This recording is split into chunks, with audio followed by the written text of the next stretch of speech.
خودی کو کر بلند اتنا کہ ہر تقدیر سے پہلے خدا خود بندے سے پوچھے بتا تیری رضا کیا ہے۔ آج میں آپ کو ایک ایسے انسان کے بارے میں بتاؤں گا جس کے اوپر آج پوری ہندوستان فخر کر رہی ہے۔ وہ ایک ایسا شخص تھا، وہ ایک ایسا بچہ تھا جس وقت بچوں کی سوچ کھیلنے میں ہوتی ہے، اس وقت اس نے IAS کیا تھا۔ وہ آج is one of the youngest IAS officer in India۔ وہ شخص، وہ انسان جس نے اپنی زندگی میں بہت زیادہ ہارڈ ورک کیا، بہت زیادہ کام کیا۔ جب بچپن میں اس کے باپ نے اسے کہا تھا کہ بیٹا میں آپ کو پڑھا نہیں سکتا، میرے پاس اتنی انکم نہیں ہے کہ میں آپ کو پڑھاؤں، میں آپ کے لیے پیسے دوں، بیٹا تو پڑھائی چھوڑ دے۔ بیٹے نے کہا کہ پاپا مجھے پڑھنے کا شوق ہے، میرے اندر پڑھنے کا جذبہ ہے، ایک ہنر ہے، پاپا مجھے پڑھنے دے، میں کچھ بننا چاہتا ہوں، میں کچھ کرنا چاہتا ہوں۔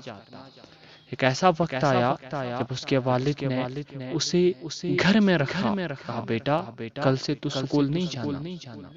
اس کے ٹیچر اس کے گھر پہ آئے اور اس نے اسے کہا کہ آپ کا جو بیٹا ہے وہ ذہین ہے، وہ پڑھنے میں بہت زیادہ تیز ہے، مہربانی کر کے اسے سکول بھیجا کرو۔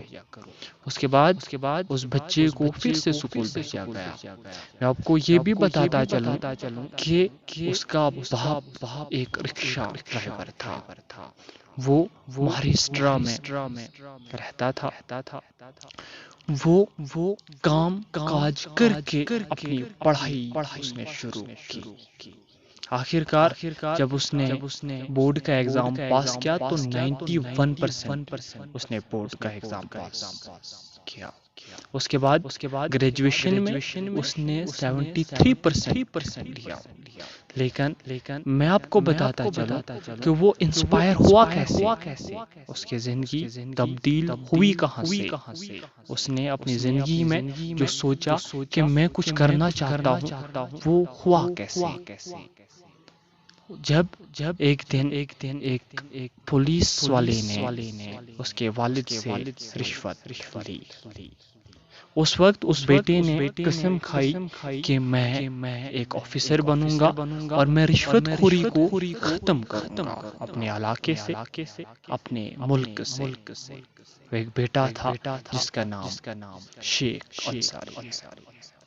وہ بچپن سے ہی ذہین تھا، شوقین تھا، وہ بہت زیادہ ہارڈ ورک کرتا تھا، پڑھائی میں وہ سب سے تیز اور ہونہار بچہ تھا۔ لیکن جو لوگ کہتے ہیں کہ میرے پاس نہ کوئی پراپرٹی ہے، میرے پاس نہ کوئی پیسہ ہے، میرے پاس نہ کوئی دولت ہے، تو میں کیسے آفیسر بنوں، میں کیسے IAS کوالیفائی کروں۔ IAS UPSC کا ایک ایگزام ہوتا ہے، اس کو کوالیفائی کرنے کے بعد ایک IAS آفیسر بنتا ہے۔ تو اس بچے نے IAS کوالیفائی کیا، 21 سال کا ہوا تو اس نے IAS کوالیفائی کیا۔ میں آپ کو یہ بھی بتاتا چلوں کہ IAS جو کرتا ہے وہ سب سے ٹف ایگزام ہوتا ہے ہمارے پورے ہندوستان میں۔ تو اس بچے نے وہ بھی کوالیفائی کیا۔ جس انسان کے اندر ایک جذبہ ہو، جس انسان کے اندر یہ کشمکش ہو کہ میں نے کرنا ہے، اسے کوئی نہیں روک سکتا۔ پوری دنیا کی طاقت اس کے پیچھے جائے، اسے کوئی نہیں روک سکتا۔ بہانہ بنانا آسان ہے کہ میں نہیں کر سکتا، میرے پاس پیسہ نہیں ہے، میرے پاس دولت نہیں ہے، میرے پاس انکم نہیں ہے، وہ کوئی میٹر نہیں کرتا۔ اگر آپ کے پاس جذبہ ہو، اگر آپ کے پاس ہنر ہے، اگر آپ کے پاس طاقت ہے تو آپ کر سکتے ہو۔ میں آپ کو ایک بات بتاتا ہوں کہ جب آپ راستے سے نکلتے ہو، کسی روڈ سے نکلتے ہو، تو آپ کے سامنے کوئی بکری آ جائے تو آپ الارم بلاتے ہو کہ یہ بھاگ جائے، نیچے اتر کے، گاڑی سے نیچے اتر کے اس کو مارتے ہو، اس کو وہاں سے بھگا دیتے ہو۔ لیکن اگر شیر آ جائے تو خود بھاگنا پڑتا ہے۔ کیوں؟ کیونکہ وہ شیر ہے۔ شیر کی طرح بند ایک گدر کی طرح نہیں، ایک بکری کی طرح نہیں کہ دنیا آپ کو بھگائے۔